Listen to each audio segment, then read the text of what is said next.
বন্ধুরা, আশা করি তোমরা সবাই ভালো আছো। তোমার চ্যানেলে তোমাদের সবাইকে স্বাগতম। তো স্বাভাবিকভাবে এই মুহূর্তে আমরা যেটা নিয়ে আলোচনা করছি সেটা হচ্ছে আমাদের এইচএস ফোর্থ সেমিস্টারের আমাদের প্রোজ রয়েছে। তো স্বাভাবিকভাবে আমরা জানি আমাদের দুটো প্রোজ রয়েছে, একটা ডাউন দ্য র্যাবিট হোল এবং আর একটা হচ্ছে 3 কোশ্চেন। তোমাদের প্রথম যে বিষয়টা জানিয়ে রাখা অবশ্যই দরকার সেটা হচ্ছে আমাদের এই ডাউন দ্য র্যাবিট হোল এখান থেকে কিন্তু আমাদের 2 মার্কের দুটো প্রশ্ন আসবে এবং 6 মার্কের একটা প্রশ্ন আসবে। তো স্বাভাবিকভাবে আমাদের পরীক্ষাতেও কিন্তু দুটো প্রোজ থেকে 2 মার্কের আমার দুটো প্রশ্ন লিখতে হবে এবং 6 মার্কের একটা প্রশ্ন লিখতে হবে। অর্থাৎ আমরা যদি কেউ মনে করি যে আমরা শুধুমাত্র একটাই প্রোজ পড়ব এবং আমরা 2 মার্ক এবং 6 মার্ক দুটোরই উত্তর সঠিকভাবে লিখব, তাহলে কিন্তু আমাদের সম্ভব। অর্থাৎ আমাদের যে দুটো প্রোজ আছে তার থেকে যদি কেউ একটা প্রোজের প্রশ্ন ভালো করে পড়ে, সেই কিন্তু প্রোজের থেকে যে মোট 10 মার্কস রয়েছে আমাদের, সেই 10 মার্কস কিন্তু কমন পেয়ে যাবে। এবং যারা এই ডাউন দ্য র্যাবিট হোল এই প্রশ্নটা পড়ছো তাদের ক্ষেত্রে আমি আজ যে প্রশ্নগুলো শেয়ার করছি, এই প্রশ্নগুলো ভালো করে পড়লেই কিন্তু তারা পরীক্ষাতে 100% কমন পেয়ে যাবে, এটাই মনে করছি। তো চলো এই অংশ থেকে আমাদের কি কি প্রশ্ন ইম্পর্টেন্ট রয়েছে সেগুলো আমরা একটু দেখে নিই। প্রথম আমরা 6 মার্ক কোশ্চেন বলবো, তারপর 2 মার্ক কোশ্চেন। ঠিক আছে, আমি 3 কোশ্চেন থেকেও ইম্পর্টেন্ট কোশ্চেনগুলো শেয়ার করব, কিন্তু যারা একটু দুর্বল প্রকৃতির তাদের আমি অবশ্যই বলবো যারা এই ডাউন দ্য র্যাবিট হোল এটা পড়ছো তারা কিন্তু এই প্রশ্নগুলো ভালো করে পড়ো। আর যারা মনে করছো যে না আমরা ডাউন দ্য র্যাবিট হোল এটাও পড়বো, 3 কোশ্চেন দুটোই পড়বো, তাদের ক্ষেত্রে কিছু বলার নেই, সেটা তো খুবই ভালো কথা। কিন্তু যারা দুর্বল তারা অন্তত যে কোনো একটা প্রোজের প্রশ্নগুলো কিন্তু ভালো করে পড়বে। তো আমি এই মুহূর্তে ডাউন দ্য র্যাবিট হোলের প্রশ্নগুলো তোমাদের সামনে শেয়ার করছি। প্রথমেই 6 মার্ক কোশ্চেন কি বলছে দেখো, how did the drink of the bottle affect Alice? অথবাতে রয়েছে what happen to Alice after drinking the content of the bottle and what did she think then? নাকি বোতলের পানীয়টি অ্যালিসকে কীভাবে প্রভাবিত করেছিল, বা বোতলের ভেতরের তরল পান করার পর অ্যালিসের কী হয়েছিল এবং তখন সে কী ভেবেছিল। ঠিক আছে, সেকেন্ড কোশ্চেনে আমরা চলে যাই। কি বলছে দেখো, the poor little thing sat down and cried. Why did the poor little thing sit down and cry? Or রয়েছে why could not Alice go to the garden even after drinking the content of the bottle? অর্থাৎ দরিদ্র ছোট্ট প্রাণীটি বসে পড়ে কাঁদতে লাগলো, সে কেন বসে পড়ে কাঁদছিল, বা বোতলের তরল পান করার পরও অ্যালিস কেন বাগানে যেতে পারেনি? এই হলো আমাদের প্রশ্ন। ঠিক আছে, 3 দাগের প্রশ্নটা আমরা পড়ব। আই অ্যাডভাইজ, কি বলছে, I advice to leave off the minute who is the speaker and whom did she বা he advice? How did she বা he advice? Why did the speaker give the advice? মানে আমি তোমাকে এই মুহূর্তে এটি বন্ধ করার উপদেশ দিচ্ছি, এই কথাটি কে কাকে বলেছে এবং কাকে উপদেশ দিয়েছে এবং কিভাবে উপদেশ দেওয়া হয়েছিল এবং কেন বক্তা এই উপদেশ দিয়েছিল। পরবর্তী প্রশ্নে চলে যায়। কি বলছে দেখো, did Alice ever follow the advice given to herself? ঠিক আছে, how did Alice scold herself sometimes? What happened when Alice was playing croquet? এবং তার সঙ্গে বলছে why according to Alice was it no use trying to pretend to be two people then? অর্থাৎ Alice কি কখনো নিজেকে দেওয়া উপদেশ মেনে চলেছিল? প্রথমটা হাউ ডিড দ্য অ্যালিস, অর্থাৎ বলছে সে কখনো কখনো নিজেকে কিভাবে বকাঝকা করতো। তারপরটা বলছে why according Alice was not to use trying to, আচ্ছা বলছে যে অ্যালিস যখন ক্রিকেট খেলছিল তখন কি ঘটনা ঘটেছিল। এবং লাস্ট যে পার্টটা বলছে why according to Alice was not to use, যে অ্যালিসের মতে তখন দুজন মানুষ সেজে থাকার চেষ্টা করা কেন বৃথা ছিল। ঠিক আছে, পরবর্তী প্রশ্নে আমরা চলে যাই, 5 দাগের প্রশ্ন। This curious child was very fond of pretending to be two people.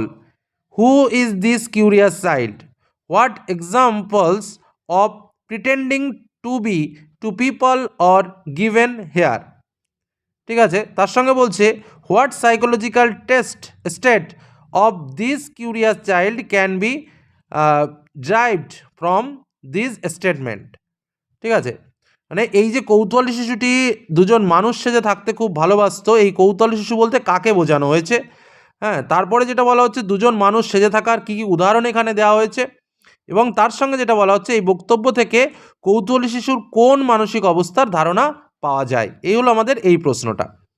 পরবর্তী প্রশ্নতে চলে আসি আমরা। Soon her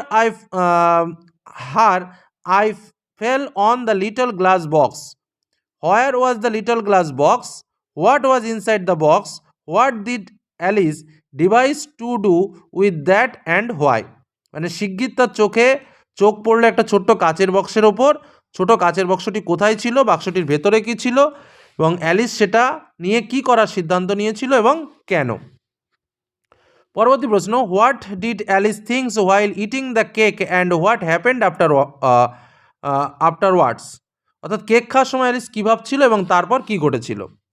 পরবর্তী প্রশ্ন, she said anxiously to herself which way who said this, what made her say so, why did she expect something to happen? অর্থাৎ সে উদ্বিগ্নভাবে নিজেকে বলল কোন দিকে এটি কে বলেছিল এবং কি কারণে সে এমন বলেছিল, কেন সে কিছু ঘটবে বলে আশা করেছিল। পরবর্তী প্রশ্ন, draw a character sketch of Alice as seen in this pros piece. অর্থাৎ এই গদ্যাংশ দেখানো যে অ্যালিসের চরিত্র, সেই চরিত্রটি সম্পর্কে লেখো। Most important question. Next question, comment on the use of symbols in down the rabbit hole. অর্থাৎ ডাউন দ্য র্যাবিট হোল গল্পে প্রতীকের ব্যবহারের ওপর তোমার কিছু মন্তব্য তৈরি করো। পরবর্তী question, what does the rabbit whole present the story down the rabbit hole? অর্থাৎ ডাউন হোল র্যাবিট হোল গল্পে খরগোশের গর্ত কি উপস্থাপন করা হয়েছে। Next question, what happens when Alice jumps down the rabbit whole both in physical and psychological aspect? অর্থাৎ Alice যখন খরগোশের গর্তে ঝাঁপ দেয় তখন শারীরিক ও মানসিক এই দুই দিক থেকেই কী ঘটেছিল। পরবর্তী প্রশ্ন, how do the world of dreams and the world of reality March together in down the rabbit hole? অর্থাৎ ডাউন দ্য র্যাবিট হোল গল্পে স্বপ্নের জগৎ ও বাস্তব জগৎ কীভাবে একে অপরের সঙ্গে মিশে যায়। ওকে, নেক্সট আমরা চলে আসবো 2 মার্কের কয়েকটি প্রশ্ন।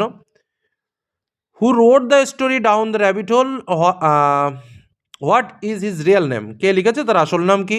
দ্বিতীয় প্রশ্ন, what is source of down the rabbit hole and when it was published? অর্থাৎ ডাউন দ্য র্যাবিট হোল গল্পটির উৎস কী এবং এটি কবে প্রকাশিত হয়েছিল।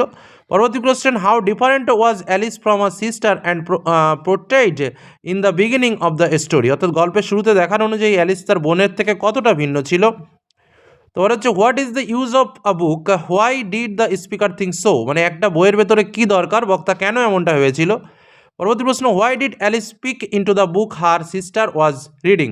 অর্থাৎ অ্যালিস কেন তার বোন যে বইটি পড়ছিল তার ভেতরে উকি দিয়েছিল। What had seemed natural to Alice when she should have wondered about it?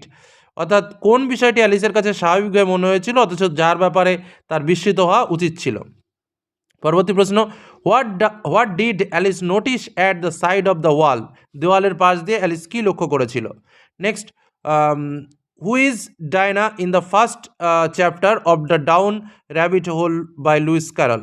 অর্থাৎ লুইস ক্যারলের ডাউন দ্য র্যাবিট হোলের প্রথম অধ্যায়ে ডায়না কে? তারপর হচ্ছে, why does Lewis Carroll use the phrase down down down in the story down the rabbit hole? অর্থাৎ down the rabbit whole গল্পে লুইস ক্যারল কেন ডাউন ডাউন ডাউন বাক্যাংশটি ব্যবহার করেছেন।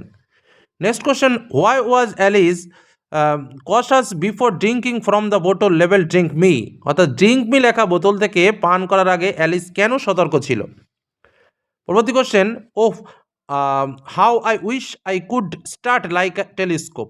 হু says this and to whom? What does the line mean? অর্থাৎ আমি যদি টেলিস্কোপের মতো ছোট্ট হতে পারতাম, এই কথাটি কে বলেছে, কাকে উদ্দেশ্য করে বলেছে, এই কথাটির অর্থ কী। এবং last question, come there's no use in crying like that said Alice to herself. Why does Alice tell herself not to cry? অর্থাৎ আরে এভাবে কাঁদার কোনো মানে নেই, অ্যালিস নিজেকে বলল। অ্যালিস কেন নিজেকে কাঁদতে বারণ করেছিল? এই যে প্রশ্নগুলো দিলাম আমি একদম উচ্চারণ সহ প্রশ্নের অর্থ সহ তোমাদের সামনে বুঝে দিলাম, যাতে তোমরা উত্তরগুলো ভালো করতে পারো। প্রোজ থেকে বিশেষ করে এই প্রশ্ন, যারা এই প্রশ্নটাকে বেশি গুরুত্ব দিয়ে পড়ছো তারা কিন্তু এই প্রশ্নগুলো রেডি করে পরীক্ষার হলে যাও। পরের ভিডিওতে আমরা 3 কোশ্চেনের প্রশ্নগুলোও তোমাদের সামনে তুলে ধরছি। ধন্যবাদ।